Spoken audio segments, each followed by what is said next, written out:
Hello guys, learning IQ के YouTube channel में आप सभी का बहुत बहुत स्वागत है। मेरा नाम है अविनाश प्रताप सिंह और हम इस सीरीज में इन्वॉल्व पढ़ रहे हैं। हमने चैप्टर 12 के 2 लेक्चर देख चुके थे। ये हमारा लास्ट लेक्चर होने वाला है चैप्टर 12 का, तो चलिए देखते हैं। तो हमारा नेक्स्ट पॉल्यूटेंट जो है वो है सल्फर डाइऑक्साइड। सल्फर डाइऑक्साइड एक टॉक्सिक गैस है जिसकी स्मेल कैसी है, पंजेंट और इरिटेटिंग, है ना। तो ये जब आप इनहेल करेंगे तो आपको अलग से ही पता चल जाएगा इसकी स्मेल से कि यहाँ पे सल्फर डाइऑक्साइड है। ये बेसिकली किस में यूज़ होती है? सल्फ्यूरिक एसिड हम जब बनाते हैं मेनली उसमें हम यूज़ करते हैं सल्फर डाइऑक्साइड को। ये ह्यूमंस के कारण तो निकलती ही निकलती है, साथ में बहुत सारी नेचुरल एक्टिविटीज़ से भी निकलती है, जैसे वॉल्केनिक एक्टिविटी मेजरली हो गई जिससे सल्फर डाइऑक्साइड ऐड होती है एनवायरनमेंट में।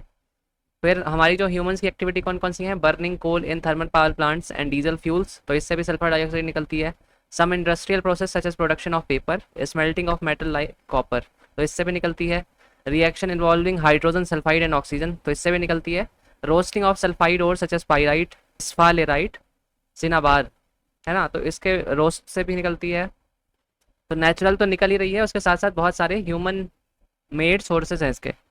फिर सल्फर डाइऑक्साइड एक पॉइजनस एयर पॉल्यूटेंट है, इससे बहुत सारे हेल्थ इफेक्ट्स होते हैं, जैसे स्ट्रोक का खतरा बढ़ जाना, हार्ट डिसीज हो जाना, लंग कैंसर हो जाना, या फिर और भी हेल्थ इश्यूज हो जाना जिससे आपकी प्री मेच्योर डेथ हो सकती है ना। कोई बीमारी हो गई इसके कारण आपको, तो उससे ऑब्वियस है कि अगर प्रॉपर ट्रीटमेंट नहीं मिल पाया या फिर नॉर्मली ही आपकी एज जो है नेचुरल उससे पहले ही आपकी डेथ हो जाए, तो ये इसका रिस्क भी बढ़ा देती है प्री मेच्योर डेथ का। Sulphur dioxide is also are contributor to acid rain, तो एसिड रेन में इसका भी अपना बड़ा योगदान है। फिर यहाँ पे आप देख सकते हैं वर्ल्ड के सल्फर डाइऑक्साइड हॉटस्पॉट जो हैं 2019 से 2020 के बीच में, तो ये सारे ऐसे वर्ल्ड के रीजन्स हैं जहाँ पे इंडस्ट्रीज ज़्यादा पे कॉन्सेंट्रेटेड है, या कोल बेस्ड बर्निंग है, या पावर प्लांट जहाँ पे लोकेशन ज़्यादा है, तो वहीं वहीं पे ये आपको देखने को मिलेंगे मेनली, है ना। फिर जो सल्फर डाइऑक्साइड है उसके बारे में एक फैक्ट है कि ये एटमॉस्फेयर ऑफ वीनस में बहुत ज़्यादा अमाउंट में अवेलेबल है। इसके पॉसिबल कारण क्या बोलते हैं, एक्सटेंसिव वॉल्केनिज्म हो सकता है ना। इसके बाद जो हमारा वेनस का एटमॉस्फेयर है उसमें सल्फ्यूरिक एसिड के क्लाउड्स भी मिलते हैं आपको देखने को, तो इसलिए वो जो प्लानट है वो हाईली रिफ्लेक्टिव भी है इसी कारण से। तो ये कुछ फैक्ट्स थे, not so important for UPSC. फिर इंडिया के सल्फर डाइऑक्साइड के एमिशंस क्या हैं। सो ग्रीन पीस इंडिया और Centre for Research on Energy and Clean Air हर साल एक रिपोर्ट रिलीज करती है, ranking of world SO2 hotspot. ये 2019 और 2020 का डाटा है, इसमें दिया हुआ है बुक में हमारी। सो बेसिकली इंडिया वर्ल्ड में हाईएस्ट स्पॉट ऑक्यूपाई करता है सल्फर डाइऑक्साइड एमिशन में। इसके बाद कौन है, रशिया, और इसके बाद चाइना, है ना। तो इंडिया है, रशिया, चाइना। इसके पहले चाइना ऊपर होता था, लेकिन अब चाइना में वो लोग कोशिश कर रहे हैं सल्फर डाइऑक्साइड एमिशंस को रिड्यूस करने की, इसलिए वो 3rd नंबर पे आ गए हैं, और रशिया भी 2nd नंबर्स पे है। 2019 में इंडिया ने 21% जितने ग्लोबल एंथ्रोपोजेनिक SO2 एमिशंस थे उसमें से 21% हमारे अकेले इंडिया ने किए थे प्रोड्यूस। मेन सोर्स क्या है हमारे यहाँ, इलेक्ट्रिसिटी जनरेशन यूजिंग कोल, तो कोल यूज़ करके हम जो इलेक्ट्रिसिटी का जनरेशन करते हैं वही में सबसे बड़ा रीज़न है सल्फर डाइऑक्साइड एमिशन का। लेकिन हम इंडिया में भी सल्फर डाइऑक्साइड रिड्यूस कर रहे हैं, तभी हमें 6% का ऑलमोस्ट रिडक्शन दिखाया है 2019 की रिपोर्ट में एज़ कम्पेयर टू 2018। तो यहाँ भी कोशिशें चालू हैं इसको कम करने की। फिर हॉट स्पॉट देख सकते हैं इंडिया में कौन कौन से हैं। तो ये थर्मल पावर स्टेशन हैं मेनली सारे, जहाँ पे कोल बर्निंग होती है इलेक्ट्रिसिटी बनाने के लिए, जैसे सिंगरौली हो गया मध्य प्रदेश में, यहाँ कोल निकलता है, यहाँ पे बर्निंग होती है। फिर नेवेली चेन्नई तमिलनाडु में हो गए, तालचार झारसुगुड़ा उड़ीसा में हो गए, फिर कोरबा इन छत्तीसगढ़, कच्छ इन गुजरात, रामगुंडम इन तेलंगाना, चंद्रपुर इन कोराडी इन महाराष्ट्र, है ना। तो इनमें से चेन्नई सबसे बड़ा हॉट स्पॉट है, बट ये आप मेनली जितने स्टेशन हैं यहाँ पे कोल से रिलेटेड एक्टिविटी होती है, कोल बर्निंग से रिलेटेड, और मेनली थर्मल पावर स्टेशन यहाँ पाए जाते हैं। फिर इसके बाद जो नेक्स्ट हमारे पॉल्यूटेंट हैं वो है पॉली एरोमेटिक हाइड्रोकार्बन्स। तो ये हर जगह पाए जाते हैं एनवायरमेंट में। ये प्राइमरीली बनते किससे हैं, incomplete combustion of organic materials, है ना। तो किसी भी ऑर्गेनिक मटेरियल का अगर इनकम्प्लीट कंबशन हुआ है, अच्छे से कंबशन नहीं हुआ है, उस केस में ये जनरेट होते हैं। जैसे सिगरेट का स्मोक हो गया, है ना, इसमें भी PAH होते हैं, या हाई टेम्परेचर कुकिंग हो गई मीट की अदर फूड की, उसमें भी PAH का फॉर्मेशन होता है। फिर नेप्थलीन भी जो है हमारा, नेप्थलीन बॉल जिसे हम बोलते हैं, ये भी एक PAH का ही टाइप है, जो कमर्शियली US में भी प्रोड्यूस होता है, बाकी कंट्रीज़ में भी। इससे नेप्थलीन से बहुत सारे यूज़ बाद में लिए जाते हैं। फिर जो बहुत सारे हमारे PAH हैं अलग अलग टाइप के, उसमें टॉक्सिक, म्यूटाजेनिक और कार्सिनोजेनिक प्रॉपर्टीज़ होती है। म्यूटाजेनिक मतलब आपके जीन्स में म्यूटेशन कर देना, कार्सिनोजेनिक मतलब कि आपको कैंसर प्रोड्यूसिंग प्रॉपर्टी उनमें होना, या फिर कैंसर का रिस्क बढ़ा देना बॉडी में हमारे। ये हाईली लिपिड सॉल्युबल भी होते हैं, इसीलिए जो हमारे पेट में होते हैं ये जाके ये वहाँ की मसल्स में या फिर फैट्स में स्टोर हो जाते हैं, तो बायो अक्यूमुलेशन भी यहाँ से देखने को मिलता है। सिमिलरली जो हमारी ये पॉली एरोमेटिक हाइड्रोकार्बन्स हैं, ये PM2.5 और PM10 से भी मिलके और भी कोई टॉक्सिक पॉल्यूटेंट में कन्वर्ट हो सकते हैं। इसके बाद हमारे पॉल्यूटेंट हैं वोलेटाइल ऑर्गेनिक कंपाउंड, जिसे हम BOC बोलते हैं शॉर्ट फॉर्म में। तो ये बहुत बड़ा ग्रुप है अपने आप में कार्बन बेस्ड केमिकल्स का, जो क्विकली इवेपोरेट हो जाते हैं रूम टेम्परेचर में, है ना। तो इसीलिए इसका नेचर क्या है, वोलेटाइल ऑर्गेनिक कंपाउंड, नाम ही जैसा उसमें लिखा हुआ है। अब इसका एग्जाम्पल देख सकते हैं फॉर्मेल्डिहाइड, है ना। तो ये पेंट से बेसिकली निकलता है। इसका बॉइलिंग पॉइंट क्या होता है, -19 डिग्री सेल्सियस। तो ये पेंट से नेचुरल रूम टेम्परेचर में निकलता रहता है इवेपोरेट होके, है ना। तो जब ये फॉर्मेल्डिहाइड्स हमारी आईज और नोज में जाता है तो एलर्जीज होती है, इरिटेशन होती है, और भी टाइप ऑफ प्रॉब्लम्स होती हैं। फिर और भी एग्जांपल्स BOC के कौन कौन से हैं, बेंजीन हो गया, इथाइलिन ग्लाइकॉल हो गया। इथाइलिन ग्लाइकॉल किस में यूज़ होता है, manufacture of polyester fibres, antifreeze formulation, है ना। तो इनमें यूज़ होता है। फॉर्मेल्डिहाइड हो गया, मिथाइलिन क्लोराइड हो गया, डाइक्लोरोमीथेन इसमें जो है पेंट रिमूवर के तौर पे यूज़ होता है, मेटल क्लीनिंग और डीग्रीजिंग में भी यूज़ होता है। तो इन सब के यूजेस किस में हो रहा है ना, ये इंपॉर्टेंट है, हर बार आता है UPSC में इस तरह का क्वेश्चन कि ये किस में यूज़ होता है, ये पॉल्यूटेंट, है ना, कहाँ पे यूज़ होता है, किससे एक्सपोजर मिलता है लोगों को इससे। तो ये आपको ध्यान से पढ़ना है और कई बार रिवाइज कर लीजिएगा तो याद हो जाएगा। फिर tetrachloroethylene primary solvent use in dry cleaning. फिर टाउलिन है, जाइलिन है, 1,3-ब्यूटाडाइइन है, प्रिकर्सर टू सिंथेटिक रबर। तो ये सारे आप देख सकते हैं BOC के अलग अलग टाइप्स हैं और इनका यूजेस अलग अलग है। तो इन सब से ये इन्वायरमेंट में ऐड भी होते हैं और ह्यूमंस के ऊपर एक्सपोजर भी इन्हीं चीज़ों से होता है। जैसे पेंट रिमूवर के तौर पे ये डाइक्लोरोमीथेन का यूज़ होता है। अब कोई पेंटिंग कर रहा है घर में, वहाँ पे यूज़ करेगा इसको, तो उससे एक्सपोजर होगा, है ना। तो इनके सोर्सेज आपको याद रखने हैं या फिर इनके यूजेस कहाँ होते हैं वो याद याद रखने हैं। जो हमारे इंडोर हैं उसमें कौन कौन से प्राइमरी सोर्सेज हैं इसके, perfume, hair spray, furniture polishes, glues, air freshener, moth repellent, wood preservative. तो इससे भी हेल्थ इफेक्ट होते रहते हैं क्योंकि हमारे घरों में भी ह्यूज अमाउंट में ये अलग अलग प्रोडक्ट्स में यूज़ होते हैं। तो शॉर्ट टर्म में हेड एक, नोजिया, लॉस ऑफ कोऑर्डिनेशन भी हो सकता है। लॉन्ग टर्म में लिवर डैमेज जैसे सीरियस प्रॉब्लम्स भी हो सकते हैं हमको। तो आप देख सकते हैं दो ये बड़े बड़े हेडिंग्स हैं, जैसे जैसे पॉली एरोमेटिक हाइड्रोकार्बन्स हैं, तो इसमें इसमें भी कई आते हैं अलग अलग केमिकल्स अंदर, और वोलेटाइल ऑर्गेनिक कंपाउंड्स हैं, इसमें भी अलग अलग केमिकल्स आते हैं। फिर इसके बाद नेक्स्ट पॉल्यूटेंट है हमारा इथाइलिन। तो इथाइलिन केमिकल इंडस्ट्री में बहुत वाइडली यूज़ होता है। मेनली किस चीज़ के प्रोडक्शन में यूज़ होता है, पॉली इथाइलिन। जो पॉलीथीन हम लोग यूज़ करते हैं ना डेली के बेसिस पे, उसका ये एक रॉ प्रोडक्ट है कह लीजिए, या इनपुट है। फिर ये एक इंपॉर्टेंट नेचुरल प्लांट हार्मोन है और एग्रीकल्चर में बहुत लोग इसको यूज़ करते हैं for to force the ripening of fruits को पकाने के लिए इथाइलिन का भी यूज़ होता है। तो यूजुअली नॉर्मली तो इसकी लो टॉक्सिसिटी होती है टुवर्ड्स ह्यूमन, लेकिन अगर ज़्यादा एक्सेस में एक्सपोजर हो गया इथाइलिन से तो कई हेल्थ इफेक्ट्स हो सकते हैं, जैसे हेड एक, ड्राउजीनेस, अनकॉन्शियसनेस। इथाइलिन का ही एक ऑक्साइड है जिसे हम बोलते हैं इथाइलिन ऑक्साइड, ये कार्सिनोजेनिक नेचर में होता है, मतलब कैंसर कॉजिंग। इसके बाद नेक्स्ट पॉल्यूटेंट कौन सा है हमारा, फॉर्मेल्डिहाइड।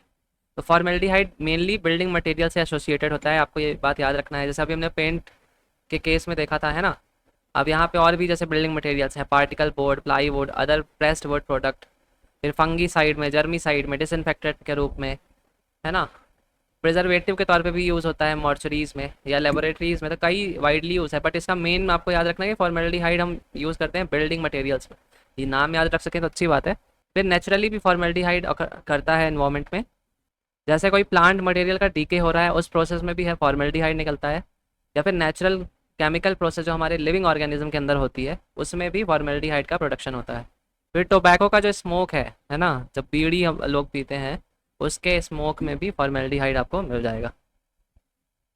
इसके बाद जो हमारा नेक्स्ट पॉल्यूटेंट है वो है बेंजीन। तो बेंजीन को देख सकते हैं वोलेटाइल ऑर्गेनिक कंपाउंड और पॉली एरोमेटिक कंपाउंड हाइड्रोकार्बन दोनों के उसमें आता है डेफिनेशन में। तो ये नेचुरल कंस्टिट्यूएंट किसका है, क्रूड ऑयल का, मतलब क्रूड ऑयल में आपको बेंजीन देखने को ही मिलेगा, एक कंस्टिट्यूएंट है उसका। फिर सिगरेट स्मोक जो होता है उसमें भी बेंजीन देखने को मिलता है। नेचुरल सोर्सेज क्या है बेंजीन के, वॉल्केनोज हो गया, फॉरेस्ट फायर हो गया। अब यहाँ पे आप वॉल्केनोज देखते हैं, हर गैस के या फिर हर पॉल्यूटेंट के उसमें नाम आ जाता है। तो वॉल्केनो का जब इरप्शन होता है इसीलिए तो पॉसिबली ऑलमोस्ट सारे पोल्यूटेंट उससे निकल जाते हैं। फिर बेंजीन का यूज़ कहाँ कहाँ होता है? प्लास्टिक बनाने में, रेजिन्स बनाने में, सिंथेटिक फाइबर्स बनाने में, रबर लुब्रिकेंट बनाने में। फिर इसका ऑक्टेन नंबर भी बहुत हाई है बाकी गैसोलीन प्रोडक्ट्स के कंपैरिजन में, तो इसीलिए पेट्रोल का भी एसेंशियल कंपोनेंट रहता है। तो बेसिकली ऑक्टेन नंबर जो होता है हमारा एंटी नॉकिंग प्रॉपर्टी शो करता है किसी भी पेट्रोल की। अब इसको आप सिंपल टर्म्स में ऐसे समझ सकते हैं, जितना हाई ऑक्टेन होगा किसी भी फ्यूल का उतना ही ज़्यादा वो स्टेबल होता है वो फ्यूल, है ना। फिर वोलेटाइल ऑर्गेनिक कंपाउंड के रूप में जो बेंजीन है हमारा, वो जो ग्राउंड लेवल के एयर पॉल्यूटेंट होते हैं उनसे रिएक्ट करता है और ग्राउंड लेवल ओजोन के फॉर्मेशन में हेल्प करता है। इसी से क्रॉप्स भी डैमेज होती हैं स्मोक के फॉर्मेशन की वजह से, और भी जो बाकी मटेरियल्स हैं उसको भी नुकसान पहुंचाता है। बेंजीन से हमारी बॉडी में कैंसर का रिस्क बढ़ जाता है और बोन मैरो फेलियर का। तो ये आप सबको याद रखना है, क्या क्या इसके सोर्सेस हैं, कहाँ कहाँ यूज़ होता है और क्या क्या नुकसान है इससे। फिर बेंजीन के पॉल्यूटेंट कौन कौन से हैं? पहला है हमारा टॉलुइन। ये कहाँ यूज़ होता है? एज अ पेंट थिनर के तौर पे यूज़ होता है और ऑक्टेन बूस्टर इन गैसोलीन इंजन। तो ये दो तरीके से यूज़ होता है, आपको ये याद रखना है। फिर ज़ाइलीन है, used as solvent in printing, rubber and leather industry. फिर स्टाइरीन है, raw material for synthesising polystyrene, use to make part of various appliances such as refrigerator, micro ovens, automotive parts, computer extra. तो यही styrene gas जो थी अभी leak हुई थी, अगर आपको याद होगा 2022 में विशाखापट्टनम में कई लोगों की जिसमें डेथ हो गई थी, है ना। तो आप इस तरीके से देख सकते हैं पॉल्यूटेंट हैं अलग अलग। अब यूपीएससी 2020 का क्वेश्चन है, which of the following are the reasons factors for exposure to benzene pollution? तो automobile exhaust, tobacco smoke, wood burning, using varnished wooden furniture, using product made of polyurethane. तो अब इन ऐसे जब क्वेश्चन आए ना, तो इसमें आपको ऑलमोस्ट ऑल ही लगाना है हर बार, अनटिल अनलेस इसमें कोई एक ऐसा ऑप्शन दिख जाए आपको जो 100% नॉट ट्रू होगा, मतलब जिसमें 100% प्रूव हो चुका है कि इससे नहीं निकलता ये, उस केस में बस नहीं उसको काट देना है या एलिमिनेट करना है। बाकी ऑलमोस्ट इसको सही मानना है, क्योंकि आप बता नहीं सकते ना कि अब टोबैको स्मोक निकल रहा है उससे क्या क्या उसके अंदर है, एग्जैक्टली पिन पॉइंट करके हम नहीं बता सकते। इसीलिए इस क्वेश्चन में यूजली ऑल ही आंसर होता है। अब इसके बाद माइनर एयर पॉल्यूटेंट्स को भी देख लेते हैं, जो माइनर तो हैं बट इंपॉर्टेंट है अपने आप में। तो इसमें सबसे पहला है हमारा लेड। तो लेड कहाँ कहाँ प्रेजेंट है? पेट्रोल में, डीजल में, लेड बैटरीज में, पेंट में, हेयर ड्रायर्स में। फिर जो टेट्राइथाइल लेड है, इसको anti knock agent in petrol में यूज़ करते हैं for smooth and easy running of vehicles. फिर लेड पार्टिकल अब पेट्रोल और डीजल में यूज़ करते हैं, तो यही व्हीकल्स के एग्जॉस्ट से भी निकलते हैं, है ना। जब हम इनको इनहेल करते हैं तो कई इंजीरियस इफेक्ट होते हैं किडनी में, लीवर में। फिर हमारे जो development of red blood cells हैं उसमें भी लेड की वजह से दिक्कत होती है। फिर लेड की वजह से नर्वस सिस्टम डैमेज भी हो सकता है, डाइजेस्टिव प्रॉब्लम्स हो सकती है, और इन सम केसेस में कैंसर भी हो सकता है लेड की वजह से, है ना। लेड के और जो खतरनाक इम्पैक्ट हैं लॉन्ग टर्म वाले, वो कि चिल्ड्रन बच्चों में ये इंटेलिजेंस को लो कर देता है। सपोज करिए आप कोई पानी पी रहे हैं, वाटर ऐसे एरिया का जिसमें हाई लेड है ना। अब यही आप अपने बच्चों को देंगे, नए न्यू बॉर्न जो है बेबीज, या फिर सबको ही पिलाएंगे, इससे क्या होगा, ये जो बच्चे हैं जो ग्रो कर रहे हैं इनकी इंटेलिजेंस में लोअरिंग देखने को आपको मिलेगी। फिर लेड जो है हमारा वाटर और फूड के साथ मिलके पॉइजनिंग के तौर पे भी एक्ट कर सकता है। इसके बाद है हमारा अमोनिया। तो अमोनिया एक कोरोसिव कलरलेस गैस होती है। इसकी स्मेल कौन सी होती है? पंजेंट, मतलब बहुत गंदी स्मेल आती है। अगर आपने कभी केमिस्ट्री के एक्सपेरिमेंट किए हैं तो बहुत ही स्ट्रॉन्ग स्मेल होती है, पंजेंट स्मेल। तो अमोनिया निकलती कहाँ कहाँ से है? डिकेइंग ऑर्गेनिक मैटर से, ह्यूमन जो वेस्ट है डिके हो रहा है उससे, एनिमल वेस्ट जो डिके हो रहा है उससे। फिर जो लाइव स्टॉक मैनेजमेंट है हमारा, गाय पालन करना या भेड़ बकरी पालन करना, फिर एग्रीकल्चरल फर्टिलाइजर्स हैं, इनसे भी अमोनिया निकलता है। फिर जो हमारी अमोनिया गैस है ये पॉइजनस गैस है, ये आइस को इरिटेट करती है, नोज को और थ्रोट को, है ना। एटमॉस्फेयर में भी ये सल्फेट्स और नाइट्रेट के साथ कंबाइन होकर अमोनियम सॉल्ट्स बना लेती है, जो कि PM2.5 का पार्ट है। फिर अमोनिया वाटर में हाईली सॉल्युबल होती है, इसके कारण क्या होता है, नाइट्रिफिकेशन या फिर यूट्रोफिकेशन में ये कंट्रीब्यूट करती है। यूट्रोफिकेशन आपको पता होगा कि एनरिचमेंट जब बहुत ज़्यादा हो जाता है किसी भी लेक में न्यूट्रिएंट्स का, उस केस में उस कंडीशन को हम क्या बोलते हैं, यूट्रोफिकेशन। फिर इसके बाद जो नेक्स्ट पॉल्यूटेंट है हमारा माइनर, वो है एस्बेस्टोस। तो एस्बेस्टोस किसको हम बोलते हैं? Naturally occurring silicate fibrous minerals को। तो इसमें कौन कौन से आते हैं? क्रेसोटाइल, क्रोकिडोलाइट, अमोसाइट, एंथोफाइलाइट, प्रीमोलाइट, एक्टिनोलाइट। जब हम ज़्यादा देर तक एस्बेस्टोस के फाइबर्स को अगर इनहेल करते रहते हैं तो बहुत सारी फेटल इलनेस हो सकती है इससे, इंक्लूडिंग लंग कैंसर, मीसोथीलियोमा, एस्बेस्टोसिस, है ना। तो इससे बेसिकली लंग बहुत जल्दी फेल होता है अगर एस्बेस्टोस से आप ज़्यादा देर प्रोलॉन्ग इनहेलेशन करते रहते हैं। अब यूपीएससी 2019 का क्वेश्चन देख लीजिए। Consider the following statement, agricultural soil release nitrogen oxides into the environment, cattle releases ammonia into the environment, poultry industry releases reactive nitrogen compound into the environment। तो usually ऐसे सारे क्वेश्चन करेक्ट ही होते हैं until unless you specifically find a statement which opposes the proven fact। फिर इसके बाद next pollutant कौन से हैं हमारे, मेटालिक ऑक्साइड्स। तो oxides of iron, aluminium, manganese, magnesium, zinc और जो बाकी के मेटल्स हैं इनका भी एडवर्स इफेक्ट होता है किसमें, प्लांट्स में, due to dust deposition during mining operation and metallurgical process. तो इनकी भी एक लेयर प्लांट्स के ऊपर गिर जाती है जिसके कारण फोटोसिंथेसिस रुक जाती है और प्लांट्स डाई हो जाते हैं। इनमें से कई मेटालिक ऑक्साइड्स फिजियोलॉजिकल, बायोलॉजिकल और डेवलपमेंट डिसऑर्डर भी क्रिएट कर देते हैं प्लांट्स में और उनके रिप्रोडक्टिव फेलियर में भी रिस्पॉन्सिबल हैं। फिर इसके बाद बायोलॉजिकल पॉल्यूटेंट्स भी होते हैं कई, जैसे पॉलेंस हो गए प्लांट से, माइट्स हो गए, हेयर्स फ्रॉम पेट हो गए, है ना, ये भी एक पॉल्यूटेंट है बायोलॉजिकल। फंगी के स्पोर्स हैं, पैरासाइट्स हैं या फिर बैक्टीरिया हैं। तो इनमें से मोस्टली तो एलर्जेंस हैं, मतलब इनमें से आप कुछ इनहेल कर लोगे या टच कर लोगे तो एलर्जी हो सकती है। इसमें से कुछ आस्थमा भी कॉज कर सकते हैं या मेनली एलर्जिक डिसीजेस के कॉजेस बनते हैं। फिर रेडॉन गैस है हमारी, ये जो गैस है हमारी ये नेचुरली एमिट करती है सॉइल। अब ये स्टेटमेंट अपने आप में बहुत इंपॉर्टेंट है ना। अब रेडॉन अपने आप में ऐसे लगती है कि ह्यूमंस के द्वारा बनाई गई गैस है कोई, है ना, क्योंकि यूजुअली हम सुनते नहीं हैं इस बारे में, लेकिन ये नेचुरली एमिट किसके द्वारा की जाती है, सॉइल के द्वारा। तो मतलब सॉइल जहाँ जहाँ भी है वहाँ पे रेडॉन एमिट हो ही रही है। तो तो क्योंकि जो मॉडर्न हाउस है हमारे वहाँ पुअर वेंटिलेशन होता है, इसीलिए ज़्यादा देर तक रेडॉन पॉइजनिंग हो जाती है लोगों को और उससे लंग कैंसर का रिस्क बहुत बढ़ जाता है। तो रेडॉन के बारे में आप ये पॉइंट याद रखना, क्योंकि ये सारे पॉइंट एक्सेप्शन हो जाते हैं, है ना। यूजुअली हम सुने नहीं होते हैं रेडॉन का और हमको लगता है ये तो हो ही नहीं सकता इस तरीके का कि सॉइल नेचुरली एमिट कर रही है रेडॉन। तो एक्सेप्शंस को हमेशा याद रखिए। अब इसके बाद हम पढ़ रहे हैं रेडियो एक्टिव पॉल्यूशन। तो रेडियो एक्टिविटी क्या होती है उसके पहले वो देख लेते हैं।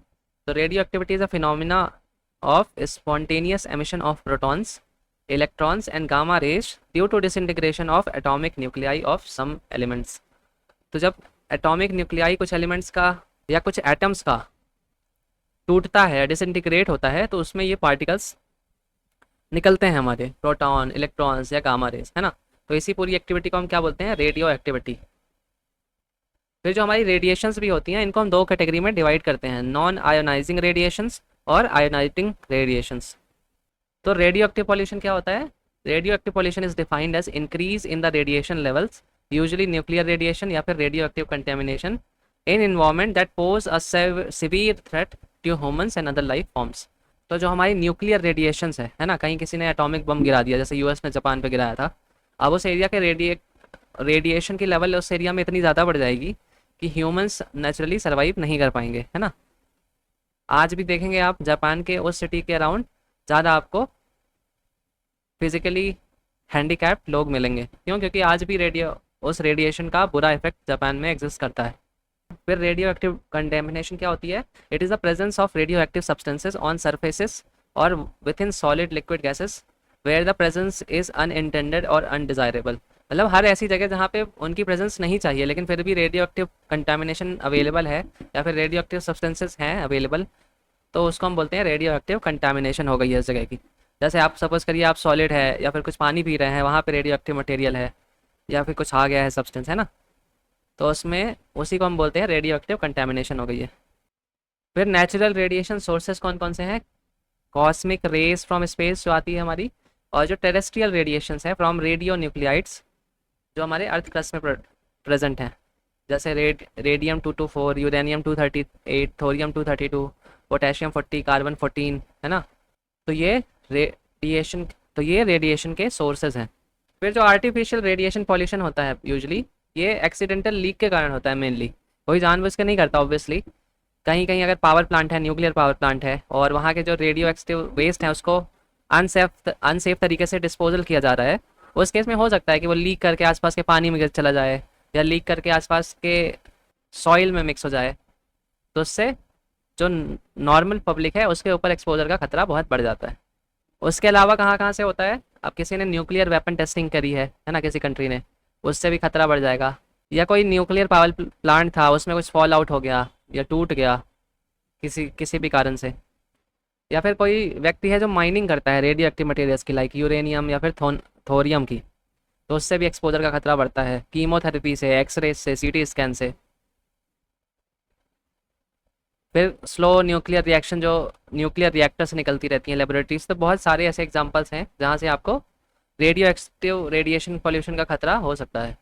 अब ये थोरियम के बारे में एक खास बात है कि मोनाजाइट सैंड से निकलता है। मोनाजाइट सैंड इंडिया के बहुत जगह पाई जाती है, इंडिया के कोस्ट में, इसलिए हमारे पास थोरियम अच्छी खासी क्वांटिटी में है, थोरियम का सोर्स मतलब। अब इसमें accident at nuclear power plants के बारे में दिया हुआ है। हमारे वर्ल्ड में जितने भी अभी पावर प्लांट है ना, वो उसमें न्यूक्लियर फिजन होता है। न्यूक्लियर फिजन मतलब एक एटम होता है, उसको दो में तोड़ दिया जाता है ना। इसके अपोज एक और प्रोसेस होती है न्यूक्लियर फ्यूजन की, जहाँ पे दो को तोड़ के, दो को फ्यूज़ करके एक बनाया जाता है, लेकिन इसके लिए बहुत ज़्यादा एनर्जी चाहिए होती है, जो कि अभी अर्थ में इतना कर पाना पॉसिबल नहीं है। इसीलिए सारी जगह प्रोसेस क्या होती है, न्यूक्लियर फिजन की। तो न्यूक्लियर फिजन से बेसिकली बहुत ह्यूज अमाउंट में हीट निकलती है। तो अगर इसको कंट्रोल नहीं किया गया, जो इसका ब्लास्ट होता रहता है अंदर, तो इससे इतनी हीट निकलेगी कि जो पूरी फ्यूल की रॉड है वो भी मेल्ट हो जाए। और अगर ये मेल्ट डाउन हो गया एक्सीडेंट के द्वारा, तो लार्ज अमाउंट ऑफ जो हमारे रेडियो एक्टिव मटेरियल्स होते हैं ये इन्वायरमेंट में रिलीज हो जाते हैं। तो बहुत सारे चेक एंड बैलेंस बनाए जाते हैं, safety measures around nuclear power plants, but कभी कभी इसके बाद भी एक्सीडेंट्स हुए हैं। जैसे यहाँ पे आप देख सकते हैं 3 माइल आइलैंड्स यूएसए 1979 में हुआ था यहाँ पे। फिर शर्नोबिल यूएसएसआर में, जो रशिया यूक्रेन में आता है, यहाँ 1986 में हुआ था। जापान में भी हुआ था फुकुशिमा दाइची करके न्यूक्लियर डिजास्टर 2011 में। तो despite having lot of safety measures, 3 बड़े बड़े इंसिडेंट हो चुके हैं।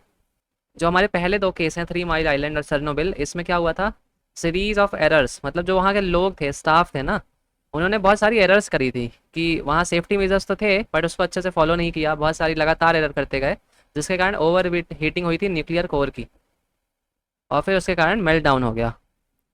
तो यूएस के केस में तो लोग कम मरे थे, लेकिन जो शर्नोबिल यूएसएसआर में हुआ था पहले, जो रशिया का पार्ट था मेनली, अब यूक्रेन में है ये शर्नोबिल जगह, तो यहाँ पे काफ़ी लोग की डेथ हो गई थी। साथ साथ कई एरिया में रेडिएशन फैल गई थी यूरोप के। इसके साथ साथ जो हमारा अभी लेटेस्ट वाला हुआ था फुकुशिमा डाइची में जापान में, ये किसके कारण हुआ था, अर्थक्वेक के कारण। तो मतलब अर्थक्वेक आया जिसके कारण कोई सेफ्टी मैकेनिज्म टूट गया होगा, जिसके कारण ये हुआ था, है ना। फिर रेडियो एक्टिव वेस्ट का सेफ डिस्पोजल कैसे होता है, तो इसमें भी 2 टाइप के वेस्ट होते हैं, low level radioactive waste और high level radioactive waste. तो लो लेवल में ऐसे ही वेस्ट आते हैं जो डायरेक्टली एसोसिएटेड नहीं होते हैं न्यूक्लियर उससे, जैसे कपड़े जो लोग पहनते थे आसपास न्यूक्लियर पावर प्लांट के, या फिर कोई मटेरियल हो गया ऐसे रिएक्टर के आसपास का, या मेडिसिन हो गई उस जगह की आसपास की, है ना। तो इसमें रेडिएशन तो रहेगी, है ना, वो पॉल्यूशन तो रहेगा लेकिन कम लेवल का रहेगा। फिर हाई लेवल के रेडियो एक्टिव वेस्ट भी होते हैं, जैसे न्यूक्लियर फ्यूल रॉड ही हो गई, है ना, इसी से पूरी एनर्जी जनरेट हो रही है, ये बड़े सोर्स के तौर पे आती है। या फिर जो न्यूक्लियर वेपन है ऑब्सोलीट, वो भी बड़े high level radioactive waste के तौर पे आते हैं। तो बहुत सारे इसके तरीके हैं, जैसे यूएस में इन वेस्ट को कहाँ पैक करके अंडरग्राउंड डीप इंसुलेटेड कंटेनर में डंप कर देते हैं पानी के अंदर। सिमिलरली बहुत जगह जो ये फ्यूल रॉड्स होती हैं, इनको रीप्रोसेस किया जाता है ताकि वेस्ट ना करना पड़े।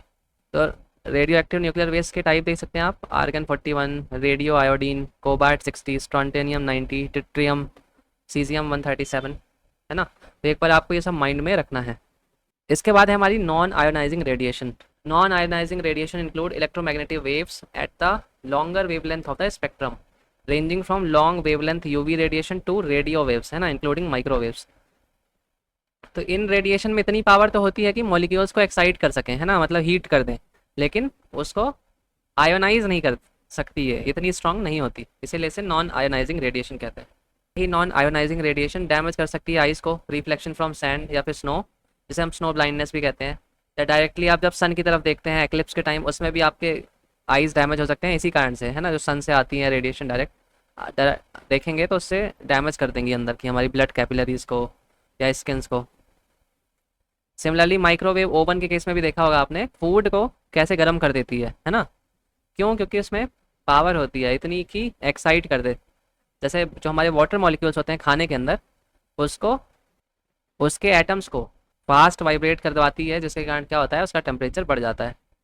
फिर हमारे जो सेलफोन टावर्स हैं आसपास हमारे रहते हैं, उनकी जो नॉन आयोनाइजिंग रेडिएशंस होती हैं, उनके इम्पैक्ट्स क्या होते हैं। एंटीनास या जो टावर्स होते हैं मोबाइल फ़ोन वाले, उनसे जो हमारी निकलती है ना, उससे साइकोलॉजिकल चेंजेस भी आ सकते हैं हमारी बॉडीज़ में, और सेलुलर चेंजेस भी। ऐसा कैसे होता है? क्योंकि थर्मल इफेक्ट प्रोड्यूस करते हैं ये, है ना। अभी हमने देखा था कि नॉन आयोनाइजिंग रेडिएशन में इतनी पावर होती है कि वो पार्टिकल्स को या एटम्स को ज़्यादा तेज़ी से वाइब्रेट करा के हीट कर सकती है ना। इसके लिए इन रेडिएशन के एक्सपोजर से जेनेटिक डिफेक्ट्स भी हो सकते हैं, डेवलपमेंट या सेंट्रल नर्वस सिस्टम जो है हमारा, उसमें भी प्रॉब्लम हो सकती है। तो कई टाइप के अलग अलग इश्यूज़ हैं या फिर हेल्थ इफेक्ट्स हैं। फिर नॉन थर्मल इफेक्ट्स भी बहुत सारे हो सकते हैं इसके, जैसे फटीग, नोसिया, इरिटेबिलिटी हो गया, हेड लॉस हो गया, लॉस ऑफ एपेटाइट हो गया। तो जितनी ज़्यादा इम्पैक्ट है या जितना ज़्यादा आप क्लोज हैं तक किसी टावर के, उससे उतनी ज़्यादा आपके रिस्क होते हैं ये। फिर जो हमारे सेलफोन टावर्स में अभी करंटली सेफ्टी मेजर्स भी जो एग्जिस्ट करते हैं, वो थर्मल इफेक्ट्स के अराउंड ही हैं। मतलब जो हीटिंग उससे प्रोड्यूस होती है, उससे रिलेटेड जितने भी प्रॉब्लम्स होते हैं, उनके अगेंस्ट सेफ्टी तो इंश्योर की जा रही है। लेकिन जो नॉन थर्मल इफेक्ट्स होते हैं हमारे, नॉजिया, फटीग, इरिटेबिलिटी, हेडेक, इसके बारे में अभी कोई सेफ्टी मेजर एग्जिस्ट नहीं करता। फिर बर्ड्स के ऊपर भी ह्यूज इम्पैक्ट होता है। क्यों होता है? क्योंकि इनका सरफेस एरिया बर्ड का ज़्यादा है as compare to human body, है ना। छोटा शरीर होता है और सरफेस एरिया इसलिए ज़्यादा हो जाता है टू एब्जॉर्ब मोर रेडिएशन। और क्योंकि इनकी बॉडी में फ्लूइड भी कम होता है ह्यूमंस के कंपैरिजन में, इसलिए ये हीट भी जल्दी हो जाती है।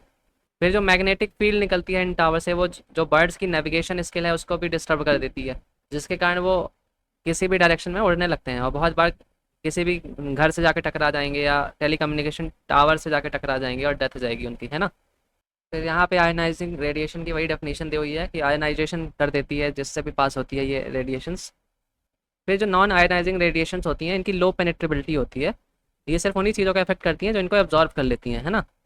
लेकिन जो हमारी आयनाइजिंग रेडिएशंस हैं, इनमें हाई पेनिट्रेशन पावर होती है, और ये जो मॉलिक्यूल्स होते हैं हमारे, इनको भी तोड़ देती है, ब्रेकेज ऑफ मैक्रो मॉलिक्यूल्स। फिर डैमेज पोटेंशियल क्या है रेडिएशन पार्टिकल्स का? तो जो हमारे अल्फा पार्टिकल्स होते हैं, ये किसके द्वारा ब्लॉक किए जा सकते हैं? पेपर और ह्यूमन स्किन के द्वारा। फिर बीटा पार्टिकल जो होते हैं हमारे, ये पेनिट्रेट किसको कर सकते हैं? स्किन को।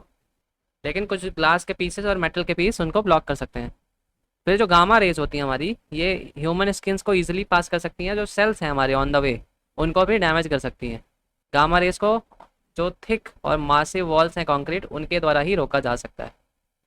फिर half life period of radio activity क्या होता है? तो जो हमारा रेडियो एक्टिव मटेरियल होता है ना, वो कॉन्स्टेंटली डीके होता रहता है, और वो जो रेट है उसको हम बोलते हैं कॉन्स्टेंट डीके रेट।